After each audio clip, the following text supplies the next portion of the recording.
Testing mic 1212. I go by the name Watumoto the General, aka social media president, aka Kumasi Mayor, aka political general. First time here, subscribe to YouTube channel, leave your comment and share. Bell button be, the notification button. Kumiaso. I don't know, every more notification anytime you to drop a video. No, I am kaba. Send to send me better now. I bought for being a so much media bro. I bought for so much media bro. K-Mensa stabilities or didn't you media now a francho or a lotto agent? Call a ya francho. Now call K-Mensa stabi, ever Bronco Junction. Or call so K-Mensa stabi. You betcha also open lotto agent, no.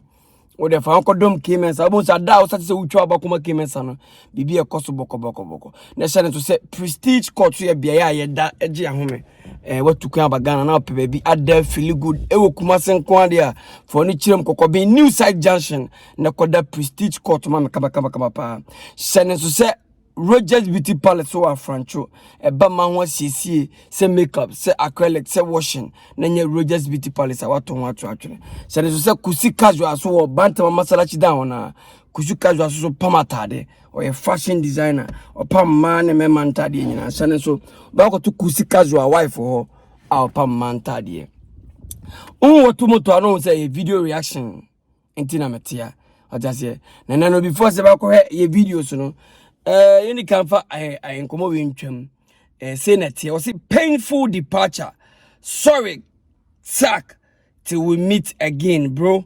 Felix Osai Sakode dodo na friend can sack aka eat your money diusika date no Saturday 20th January 2024 because so Afrancho Bronco Park time near 6 a.m.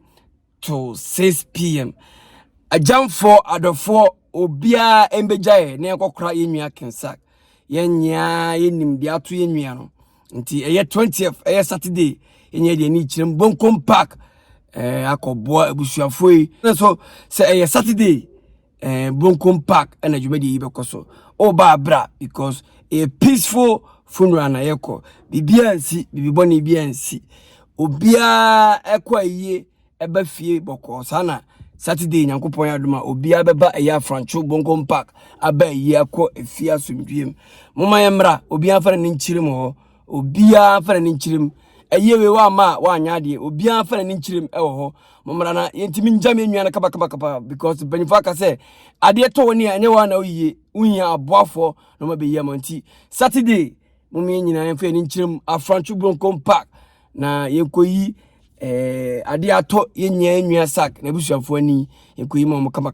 pa wa ma oye dwon Saturday de wa ma say yewe ya oye dwon Felix Osai Sakode de na friend eat your money Saturday nyankopon ya doma na ekope no krabre pacho obi amra ya hwe enkomo we de enko first video KT Hammond na say na caption is say Honorable KT Hammond slaps MP Frank Ano don't pray. Yanko video ni mrasisi yanko. And I'm wondering if there's anything they can do about it. The speaker is that it is the highest court of the land.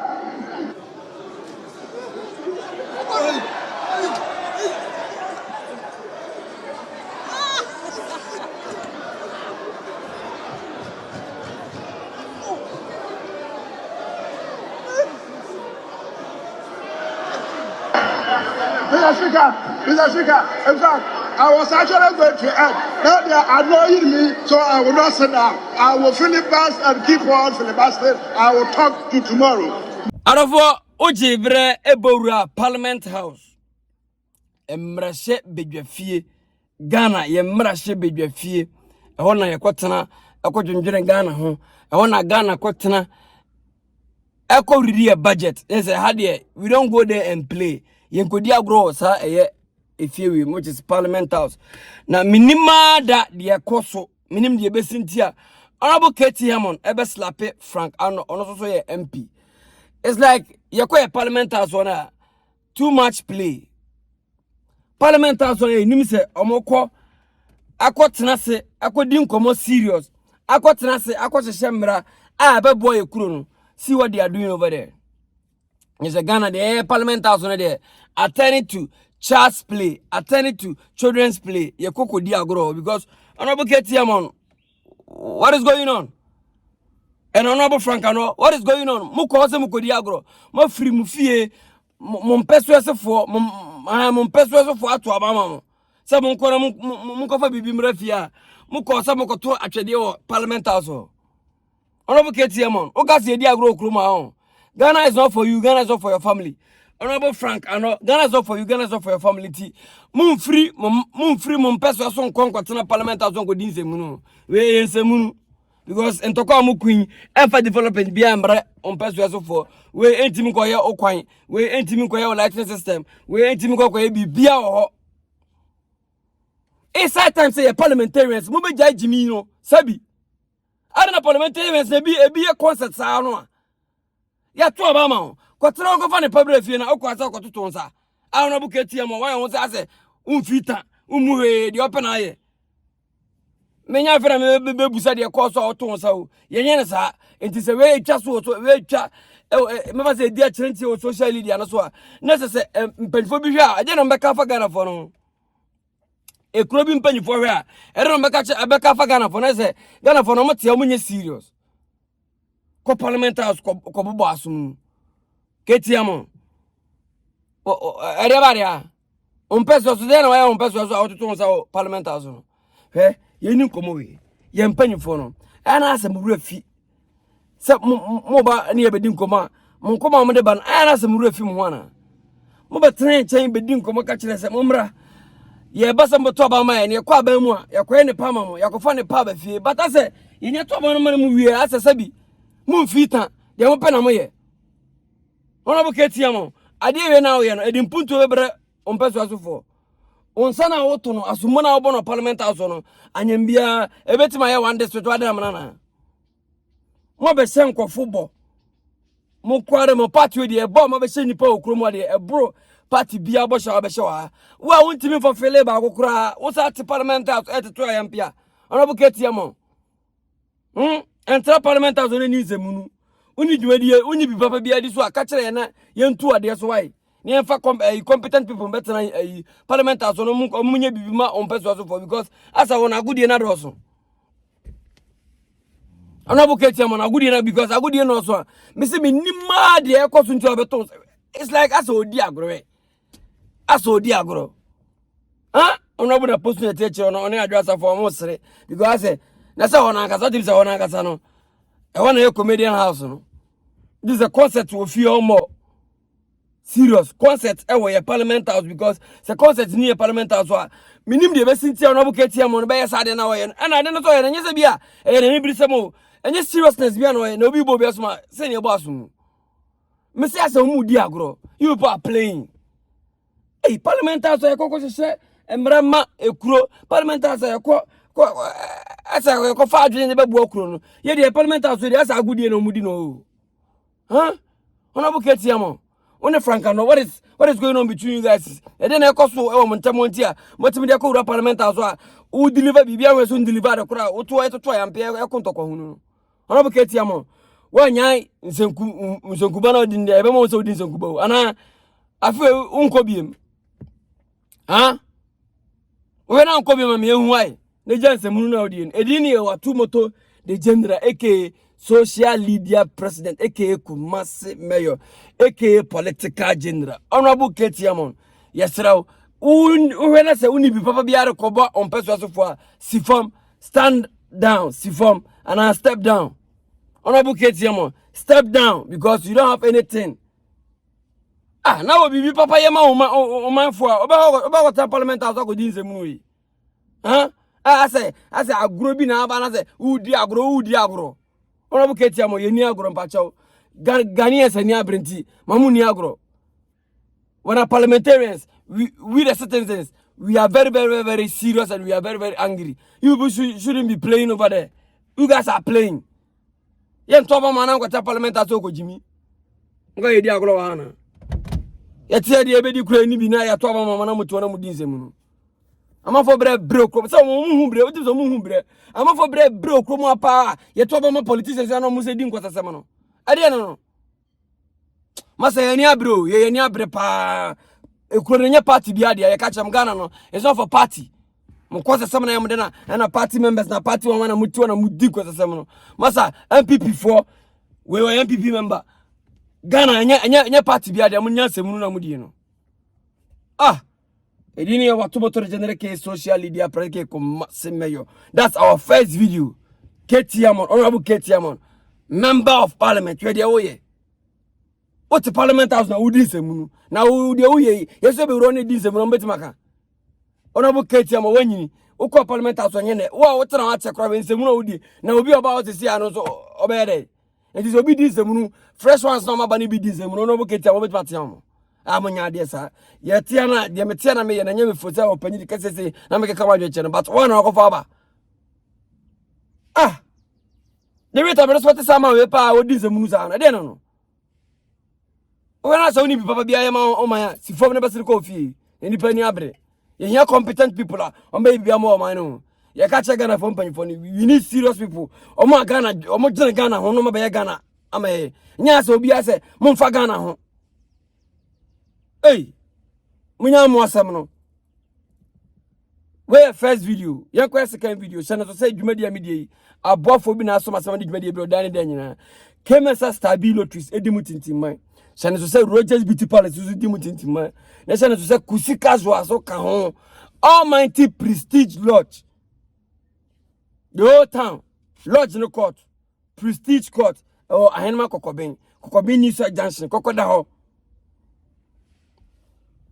Osa medicade and come to just say 20th Saturday we yenye de ni chirim afranchu bronco park abra yenye ko pre yenye kensa krabre yenye no wawu wa hu bia wa hu videos e social media no so yenye no it was a painful death and yenye na wu nti yesremo adofo ni nyamo be jam ye momra be jam ye mom be jai ne ko jam yenye no oi wa baba bia da so wa ma so da se because we are saying any bit of a shame. Why? Your question can be 9:30. Calvin.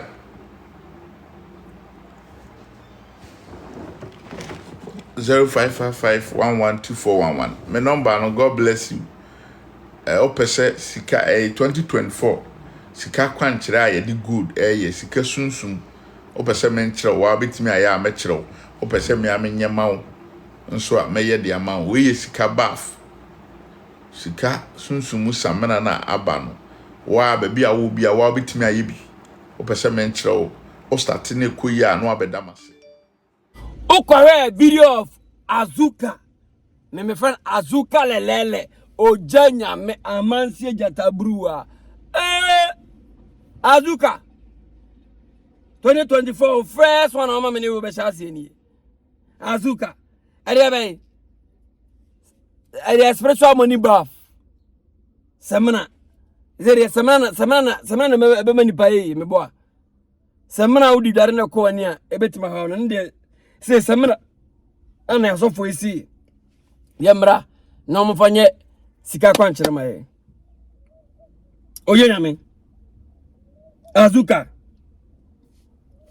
ya ha me hwe no ha o de muntie sika sunsumu samena na aba no wa baby a wo bia wa betimi aye bi opese menchire wo o start na ekoyi a no abedamase o start na ekoyi a no akoda Azuka ase na je se ade no kra no try your luck so for Azuka say spiritual bath samena kwankyere na yesika kwankyere no ono betima kyerɛw na wa watena fie no waye so we na se wuntimi nya so obeba asore no aya ma na uye uguso ye no ekona nimu a na de ho asidaba Azuka lele Azuka he woni bibi empanfo akase da bia kwase abadwom etu benya obi a oye kwase obeyi no because Azuka se nipa nya kwase afo a asema okay there is no sense in it say sika kwankyere ye mena fa semena ye sika kwankyere maye na je se me bana de sika na semena na ye sika kwankyere na me nkwa adwuma bie mana na se meda na sika na e basa Azuka, mon kanche ni pase ensenya adwuma endidi o. There's no shortcut in anywhere in this life I live. Obi mfa samana mra anaso obi mfa gold mra na esika kwankyere ma na Azuka me mo gold a mesa ba je akwankyere biem. Ntina me se da bia kwase abadwom no because anya kwase na babadwom o gold. So for say fa gold ni be no nye samana kwankyere ma obenye sika. Na me mo gold no mesa de gold no bere mo na gold na yebo. Ana gold na yedan. Azuka mase nkwase afo badwom da bia da ntu benya kwase bia yi no. Nkanya sa pa de Azuka ka wala hwe nkemfa. Samana kwankyere sika kwankyere memfa gold mra na sa sika kwankyere ma na gold no me pacho me bo gold no ayafon Azuka na anum sika kwankyere no kwa ma no the gold ne beye duo gold wa sa fa koma Azuka na nyi sika kwankyere ma azu me so koma we dey say ebia say your life me record your life we huntia because enya life na pre-recorded video obey edit because me kan jam say obi mfa gold mra na enye sika kwankyere ma no na sika kwankyere na sa semina o de semina ba na se nipa na fa semina na nkwa na mra na sa oban sa fa gold nimra Azuka he maka cho say wo awo se ujai ade na fa na nyamedwuma na akọpa adwuma ofure sa na so ye langard ko ye langard o because what both say adwuma na wo ye uni nim de bia because de wo kai ye ntro e azan nti o mete mo ma ye fa gold mra na ye sika kwankyere ma ye onza omme adwuma na we no omme wo ho nti wasa bon ho Azuka me se kwaye langard you don't deserve to be a man of God unduru ho untimi kura so nye ena nya fala eyo se obi abon bi betima man of God ye nye na sa o dabi mo tete mu fie no amanko school na em se obon fo garage bi man of God ye nye na sa o man of God unyi adwuna untimi ni dipa che o because o de emphasis man am say ayi edey enwosara ma wa enwosara na ntimi ma oni di o ai because Azuka so onwosara akase obenya nyansa aka onwosara because Azuka adwene na o de ka na onwosara no emfanhye emwa no because ntimi ma ya say me ko fa gold mra na esika kwankyere ma na gold na me na bi say gold na eden blocks Azuka me tie me gold pa me san ko fa nkomo bi so obinya kwankyere ma me hu na me tie o say kwa me gold ma sa tam da koma me yonko be ma say onya kwankyere ma ma bodam nti Azuka mana na mbe yi hu man no because nkoma cinema edin it doesn't add up and ento asu say for gold bra na nye sika kwankyere ma ana bi say gold na ede ba de Azuka mo de eze wa sori nipa ba de asori na wasiesi wasa bosom na nipa ba adwum kire bi age akoyi so akoyi church members nyina oni adum o Azuka oni adum ti ena no hokra mmobo Azuka o yeden ya asori o yeden ya asori because oni ngusra Azuka de oni ngusra ena tu onsa nim asori na o yeden oni munim de Azuka onya sharp because sharp pasan komo yekura ba mo bia so onya sharp say for gold be na nyesika kwankyere ma ana me na mantini yi menti ba ko kan so ameye de ama we yesika baf sika sunsumu samana na abano wa baby a wo bia wa betimi ayebi opese menkyerɛ o start na ekoyi anu abedamase so start na ekoyi anu abedamase gold no of okay asama so for Canada mu ye rema mi e wa ha mo muti 112411 muti asen no 0555 stories no do so 0555 1124 mo muti asama na mantini muti opese sika 2024 sika kwankyere a ye di good ye sika sunsun o se sika kwankyere ye di gold na ye sika sunsun asema na waka no na aka se fa gold bla na nye sika kwankyere ma Azuka obi we gold no aside gold na ba no aside sika kwankyere ma na Azuka ubi bi na yo na wana twa ntro we kyere na oni akoro na o ma guidelines o ma oye da be bu gold na san fa nkonko ya sika kwankyere bia ma no waboda ma na Azuka pa wabon obi we gold no aside toma ba say sika kwankyere ma no Azuka o format we emfa na meka se tia meka so wabon no emfa mama she space mu Azuka asem no so because emfa Azuka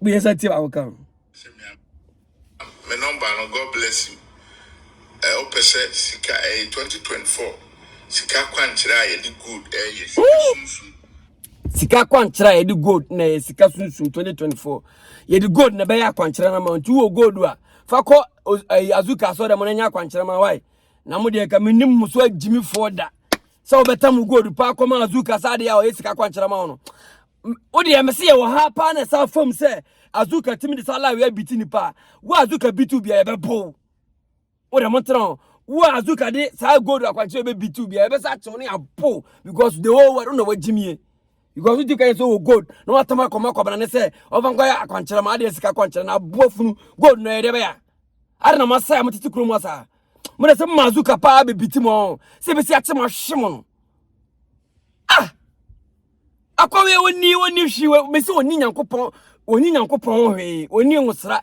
oni hwi aduro kura so oni bi kura no de ya asore no wo ye otorofo dadafo azuka se fa gold be na nyesika kwanchira ma jame wo bodam obi gold no asade aba no masa ya kwanchira ma na ne oni akwa wagimi ah se mo gold se me de me gold me de nim de gold ye na matam de abra wazuka se ade ya sika kwanchire ade ya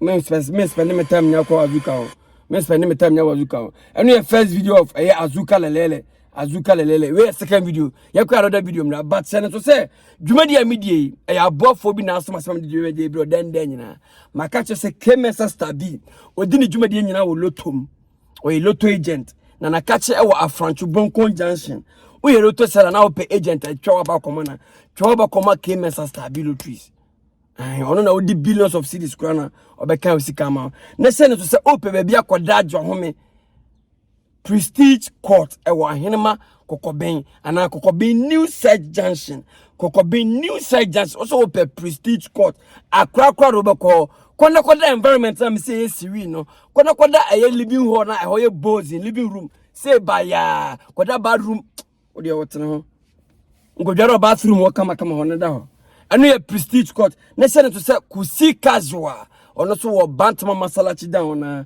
ono dwumade ne ye fashion or ye fashion designer opam ma ne memantaro kono kusi casual pam atari ato a otibebom we sama atari we kusi casual na pam ye and I think so oh pictures and videos anya kusi casual na betima pam BBC I wanna be pam entifo ne chirem ewo bantama masalachi down na pam bibi fashion kama na se ne to se e ba ma ho asiesie se makeup se acrylic say washing na nye Rogers Beauty Palace to atwene ye ko third video yen come this year we dia nananom animunti ena ni ma nananom animunti ni ma hie he wo le obekoto enso mesre ne ba koto sisimi kwanye fai adomo dia yen koto je ya Kristo dia dromo mi ele wo na ko che ya Kristo no ni onsem kase pa mesre nanan mon fenchemi ni menye kakiami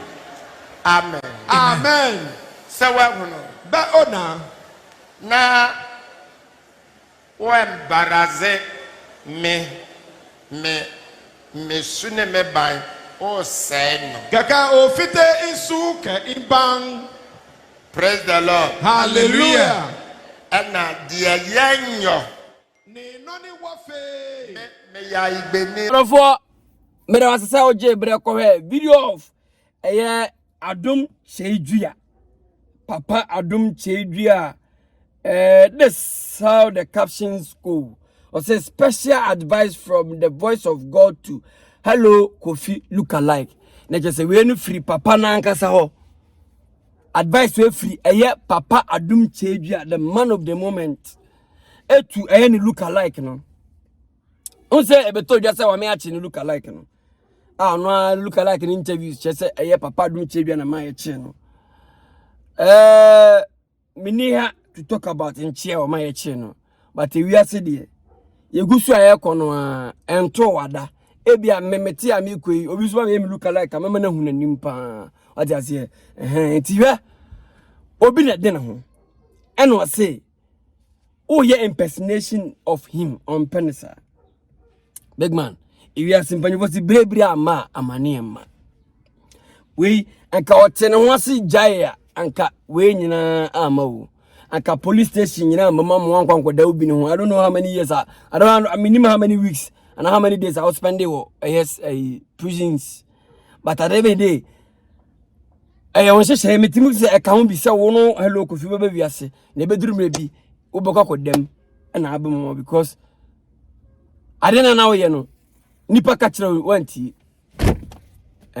because I idea now say a do cotum now who left from your right because Nipa kind of tell ya and come for one go to you get it.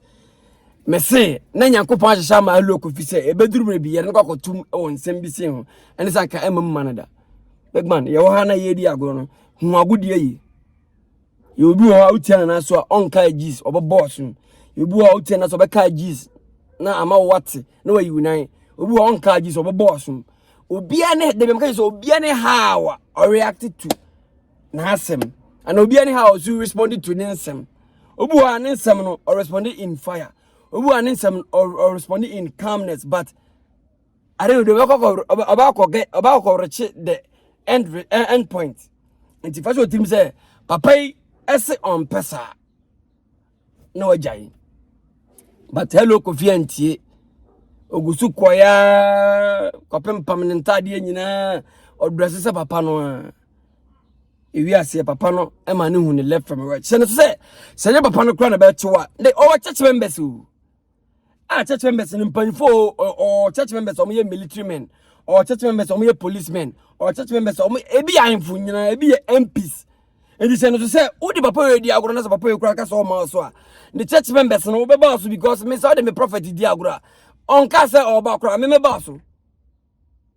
And to the only face, let's face reality. Because me crack a mayor. Me call papa, yes, sorry, and I will be dinner tama. Some papa and Casa watching a crap, papa and Casa and China, me a grandma watching. Shannon because. If I say Udi Obini, Ubu Obi, or respect Obi, or your idea, now I'll call to say, I could be the need Diagura. Now would the Brecha Colana, then I bear no but Tia Colano. They see him to be their God, they seem to be their everything because, and no man, I'm a fat, Papa is your mom. I brought in at Samo Munti. Allow them. I don't say we are church members, we should allow them. The only way we should allow them because Minini say, oh, me, I'm tell you, but also be dim papa, I'll watch it. No.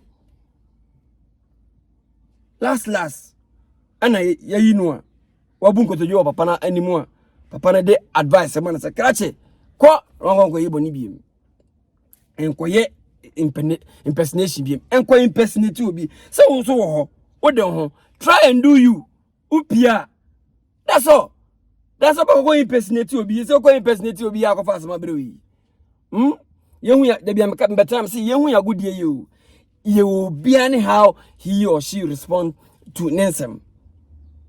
What does it?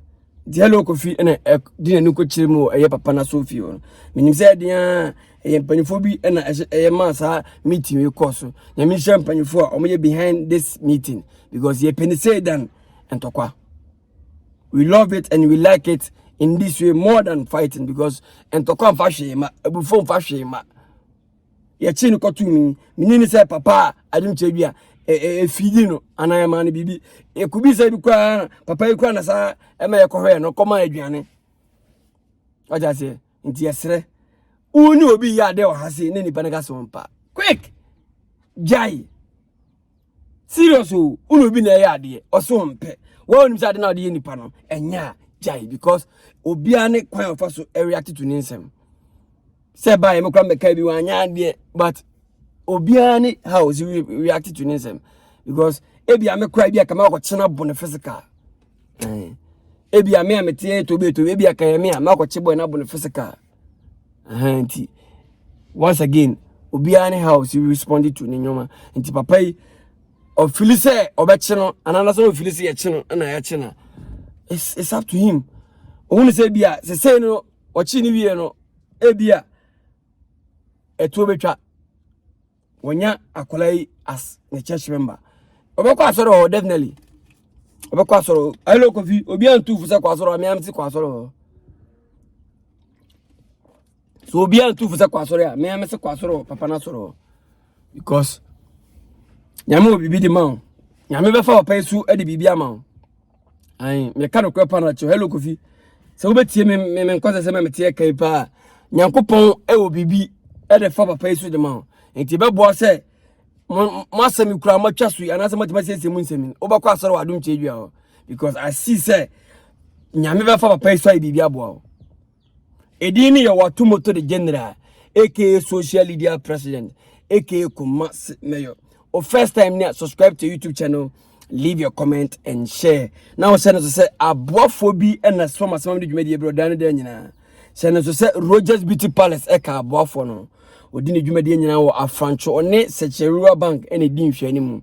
Kone nko siesie ho pa ba makeups ba acrylic ba washing Rogers Beauty Palace be na kama pa. Send us to say Prestige Court so ya bia nipa ko gina home. Okoda ko pena sumdwie ewo Kokobin New Side Junction, Konakoda Prestige Court, at the form of columnation to say, so person could be birthday, birthday, but person could know a Prestige Court, and also so is allowed. So person call wedding, so person call party.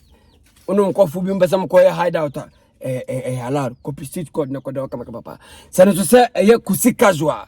O bantamo masalachi down na obe pam atade de fede aso kama pa na send to say ye Kemensa Star B lotteries almighty Kemensa Star B odi ne dwumade nyina lotom o lotto agent kona ko twa ba koma Kemensa Star B o ya ankran kwes no oni giloto ho un lotto kiosk bia ne atwe ne mu Kemensa Star B a kona ko twa ba o Kemensa say udi billions of cedis krano ono a ebe kan usika ma mente da se Kemensa ebe pie ya franchu krom hayi o start se o yen lotto adwuma no se obi adi lotto ama oba Kemensa se ko sikani ho so obi adi lotto ama Kemensa se o ene de mintimi ntwia sika ma da bi Kemensa peking crime ni de no me di dwuma de bro ye from watu moto de general me ye MC wedding MC party MC funeral MC bia. So we naming ceremony so me MC papa say gathering bia me MC me MC be fame na me koyo wedding MC me koyo party MC me koyo naming ceremony MC mo na bon say what share MC I'm out. Chile